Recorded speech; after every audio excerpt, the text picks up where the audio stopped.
The reason this sword's being crafted is to tie in with customers' family legend. So it had to be a 9th century sword capable of cutting a man in two and quality enough to be known by low nobility, and the Gilling sword ticks all the boxes. Okay, party time! This sword itself was found in West Gilling in Yorkshire. Its basic form is typical Anglo-Saxon, 9th century, but the detail itself indicates it's very high quality. So this is the wooden master for the pommel that's come together. It's had its rough carving at the moment. It needs refined a little still. The next stage will be to apply some filler, 2-part fine filler over the surface, and then get a little bit finer detail. It's a good medium to work in. If you miss a little bit or whatever, you can always just replace bits in. It dries and sets in a fairly short time, and it's carvable. You can carve pretty much any detail in there, and yeah, it's a simple way to do it.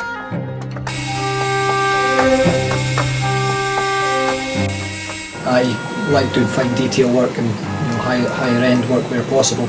So really this was an opportunity to realise a very exact reproduction of this specific sword.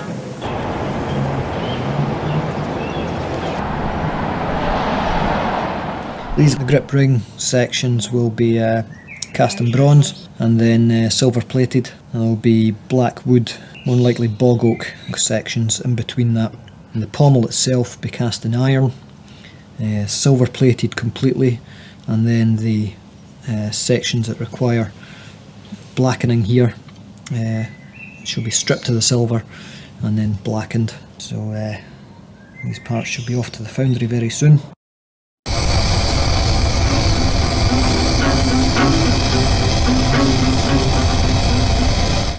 My name is Fraser and I am the Managing Director of Edinburgh Cast Metals.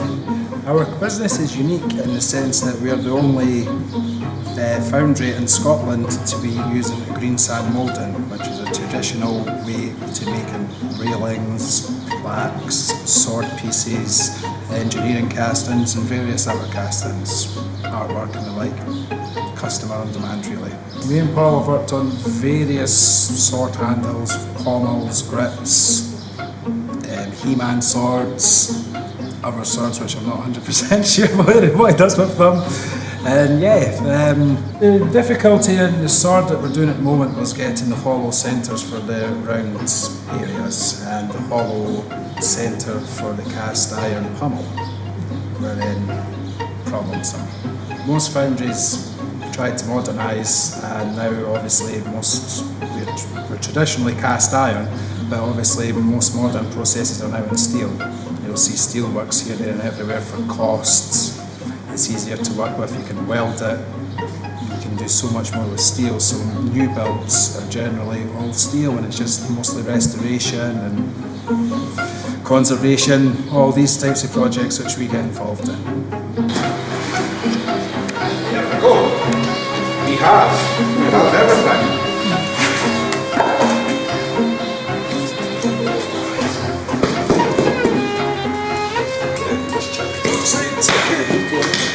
The only thing that's changed in the way I do this is the furnace would have been run with coal in there.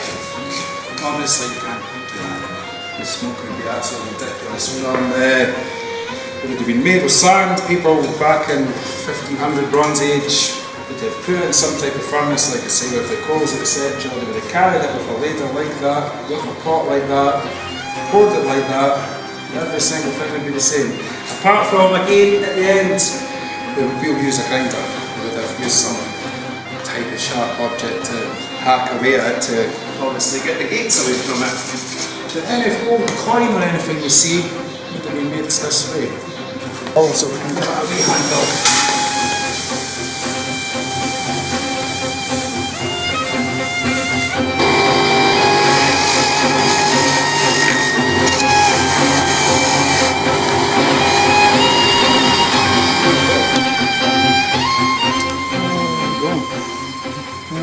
Almost every single little bit of detail.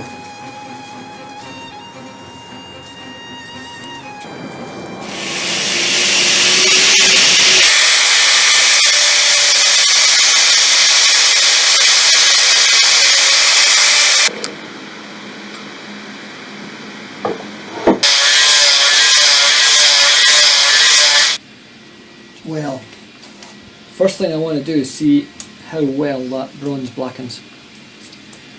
Because the thing is, the bronze comes up with crisper detail than iron. Just a little smoother surface finish and a little crisper detail, so basically the quality of finish is better. Possible issue is the original pommel was iron, and blackened iron and silver, and I really need that black finish to contrast with the silver. The first test is to see how black and how durable the black is on that bronze finish. If I can get the same kind of deep black to contrast with the silver as I can with iron, then this bronze pommel is a slightly better quality to use. So this has taken the silver plated sections of the grip for the sword and oxidising them in steel oxidised as rusts basically, so this is giving a similar effect to the surface of silver. So there's a solution that has been brushed in to the detail here, and it will start to darken.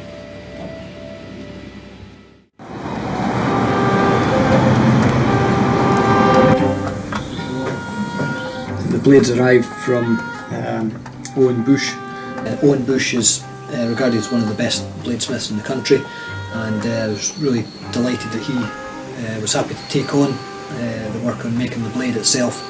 The core of the blade is Damascus steel. So that's folded steel that produces something like this. You have different layers of iron and steel, creating a multi-layer composite in itself. It's beautiful to look at, but it's very functional. And it was the way in which they would spread the impurities, if you like, of less pure steel and iron originally, and it could ensure that you were gaining as clean a quality overall through the core of the blade. There's very few sword smiths that are making to that level and that quality today. So all the hilt work will be done here, the armories, and then we'll marry them up.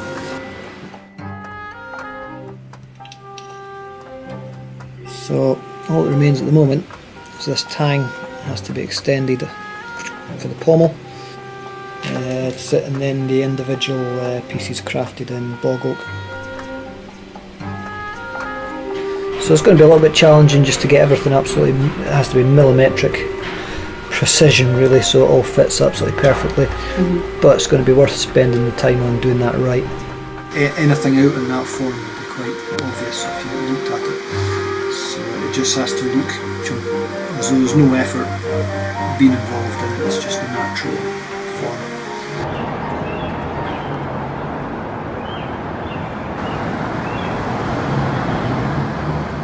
To go up to visit my knife maker friend Chris Grant, who's up near Arbroath, who has a little forge and is quite excited about the idea of forging this guard out of wrought iron. This is pretty much a sort of test guard. I mean, this one fits, it does the job, it looks okay, but just to get that form right. The terminals of it either side, it swells slightly, so it's slightly thicker there, and that's just a little detail I'd like to get right.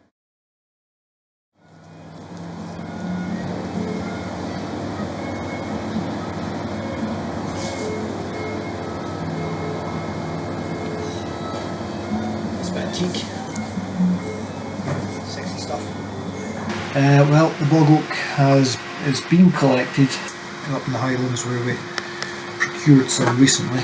We haven't got a date on this yet, but we reckon it's probably about 5,000 years old, and it's been stabilised as well. So it's been completely dried out, all moisture content removed, and that replaced with the resin. So it's partly resinated, which means it cannot crack or shrink after working, so it's very stable, and it's very easy to work as well. So it's really nice to work.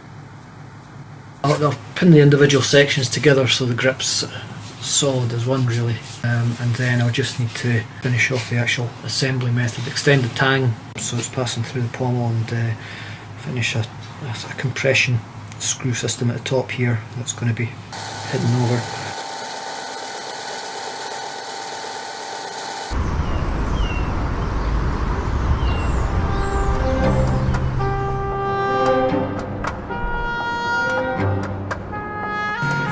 That's the Gilling sword guard, been stock removed from wrought iron. The original piece was the terminals here were just slightly thicker than the main body. It was important to get that form back again. I need to prepare a wee bit of arrowite, which is a 2-part resin mixture.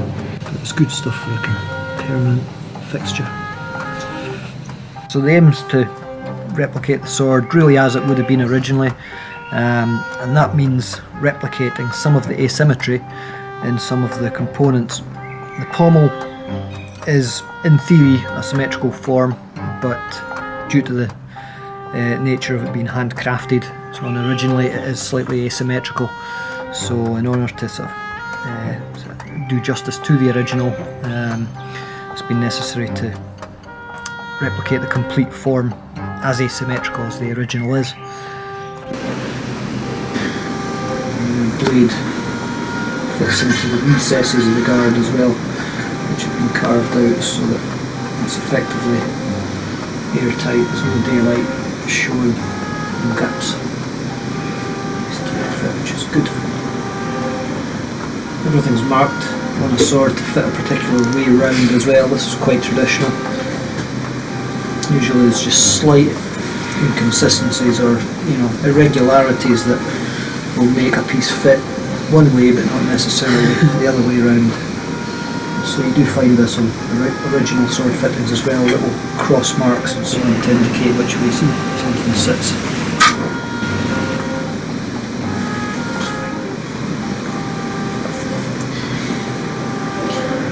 Tight fit, and it's always been an interesting fitting this grip on because it's so tight fitting.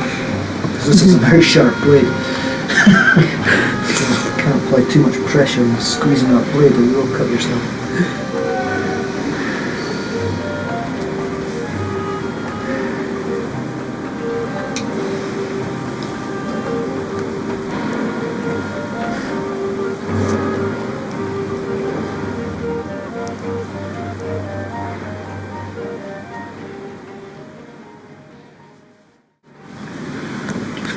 No fit because there's room in this pommel, you see at this stage, for it to sort of roll one way or the other just to get the right angle on the pommel, which is fine. That's exactly what I wanted it to be like. This is also quite a bit more involved. 5 separate carved sections and then your bogot carved sections, and yeah, there's a lot of alignment and such going on there.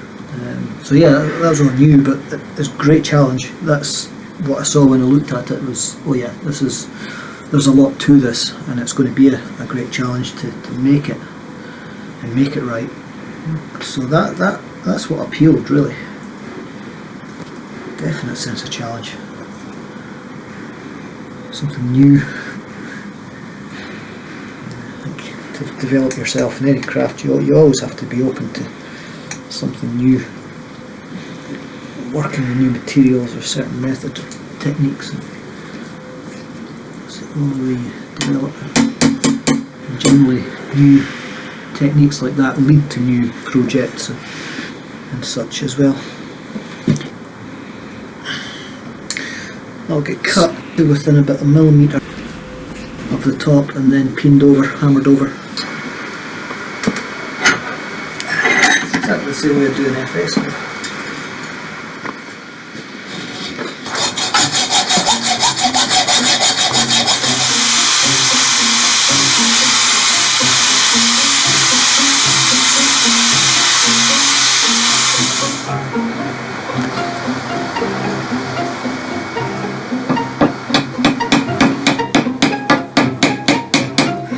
Several companies have attempted reproductions of this sword. From what I've seen, no maker has fully got everything, every element of it as it was originally.